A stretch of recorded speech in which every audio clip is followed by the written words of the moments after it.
Good evening, everybody. Wow, what a day.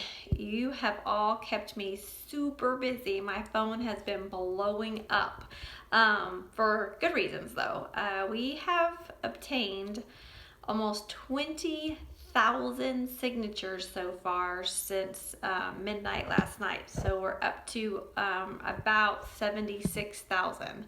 That's huge. It hasn't even been up for a week, and we're almost at 76,000 signatures. So good job at spreading the word. I thoroughly appreciate it, and so do everybody else in Texas that we're representing with retired and active teachers. So what I would like to do this evening is I would like to read you comments, because I am reading as many as I possibly can. Some of them I cannot keep pulling up. Like, I get to a point where they my phone just keeps spinning and I won't load anymore, even though there are more. It's just it's like the system's overloaded or something. So kind of cool. But I kind of wanted just to give you a little insight into the reason why people are signing. I won't give, if I can't pronounce people's names, I'm sorry.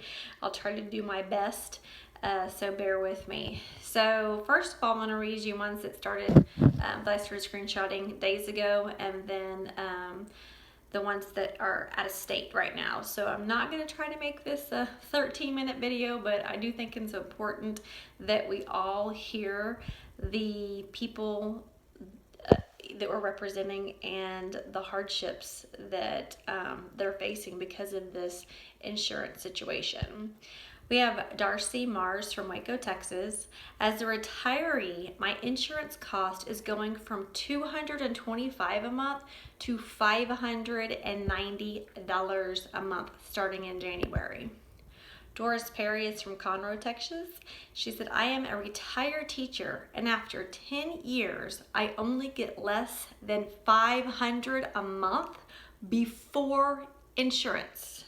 I am penalized from full Social Security benefits because of becoming a teacher. Please don't penalize me anymore and reduce my retirement by charging more for insurance. I don't even know what to say about that. I don't even know how people live. I really do not know how people survive. Denise Doyle from Temple, Texas. I'm signing as a retired teacher educator who took disability retirement at the age of 57. I will be unable to afford the full cost of my many medications required for my medical conditions and will very likely face a premature death as a result. Thank you, Texas legislators, for thanking me for the sacrifices I made to become an educator by taking away the health care benefits I was promised when I retired. Laura Glage from Plano, Texas. I work for a school district now, and my take home is less than $2,000 a month. If I have to start covering my kids' health insurance at these rates, I won't be able to afford to keep a roof over our heads. Lisa Gunstinson from Ranger, Texas. I'm a Texas teacher, and half of my check goes to pay for my family's insurance coverage. Irma Rodriguez from El Paso, Texas. I am a retired administrator and can barely afford the insurance we currently have. Deborah Fisher from Cypress, Texas. I'm signing because I'm a pre-65 retired teacher taking care of my 82-year-old mama.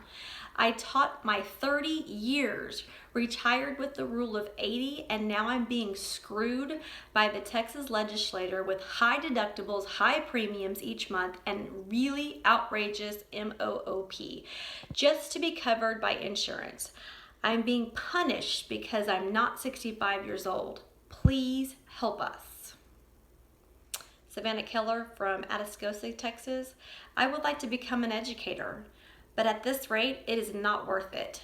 Teachers are way underpaid for the services they provide. And that's the message that we're sending to kids who are in college that are going, I'm not going to get into that profession. Um, Jolynn Southern from Frisco, Texas. We just received a letter from TRS stating that our insurance is changing to a Medicare Advantage plan. My wife's doctors will not take these plans. This means she will have to change doctors she is going to for years. She brings home approximately $300 a month less after 17 years of retirement that will be going.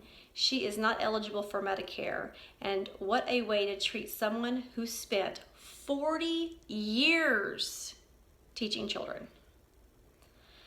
Julie Yasko from LaPorte, Texas. My son is a teacher and cannot afford to put his wife and daughter on his education insurance, and therefore they're paying $600 a month just for them. All educators deserve help, starting with making a salary that doesn't cause an incredible amount of stress due to such pitiful wages. It's Craig Masterson from Malakoff, Texas. My wife is a teacher. With all the deductions, she will bring home $1,000 a month. You ready for this? She's taught for 26 years. 26 years, and her take-home paycheck is $1,000 a month. Erica Reyes from Louisville, Colorado. Okay, this is when it really started flooding in from people outside of Texas. My mom retired in Texas at the end of 2016-17. Her insurance has gone up from about $400 to over $700 a month. This is a huge piece of her monthly income, placing her on an even stricter budget. I love Teresa Prather from Chandler, Texas. She said, Stephanie, I totally agree. I usually vote straight Republican ticket, but the upcoming election, I will strictly base my votes on what did this particular candidate do for public education.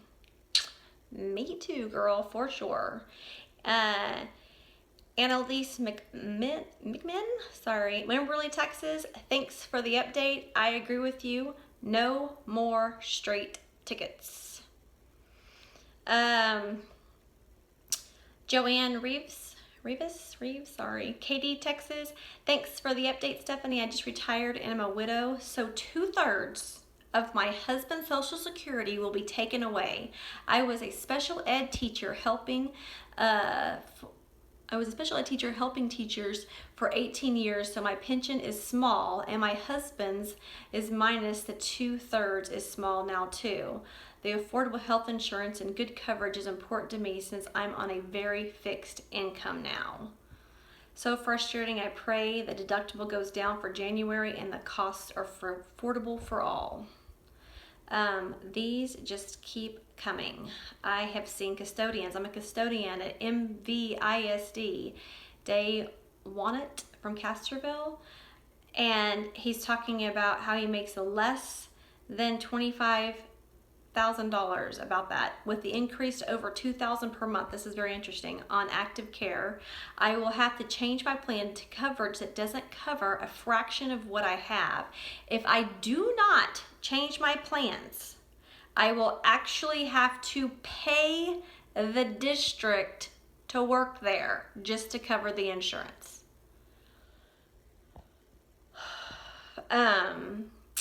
Lots of people thanking me. Marilyn Chitwood from Keene, Texas. I appreciate that. I don't have Mike's last name nor where he's from because some of the comments, it doesn't put that on there. There's a sleeping giant here of educators that I hope will start to come together. This could be the spark that will awaken our political power to support teachers. Thanks for keeping us informed.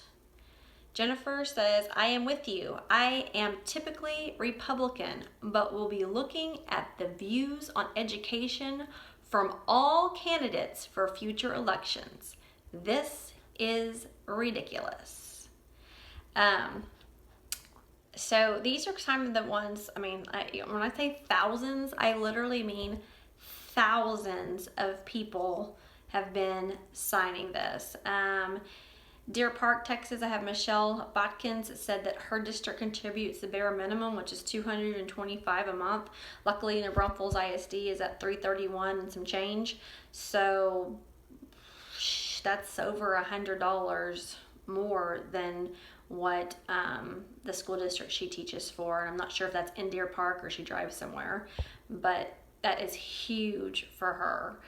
People's deductibles have been absolutely ridiculous. I have Melissa Kowalski from Tomball, Texas. I'm signing because I am a teacher and my family of 5 will not have health insurance this year because we simply can't afford it. Literally pages and pages and pages.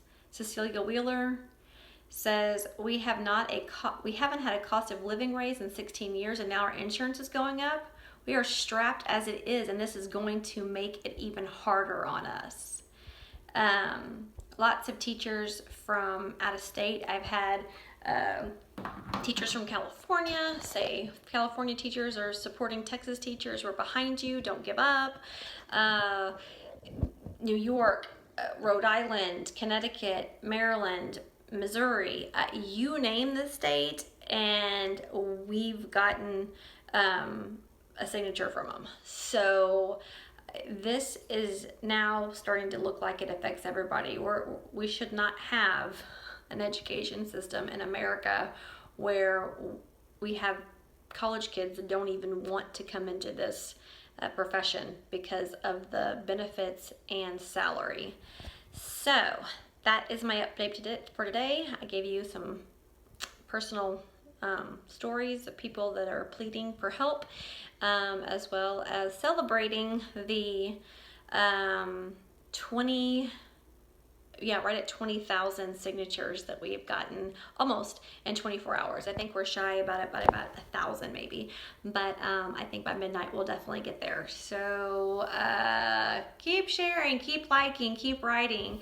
Hopefully you're talking to people in your town with the newspapers.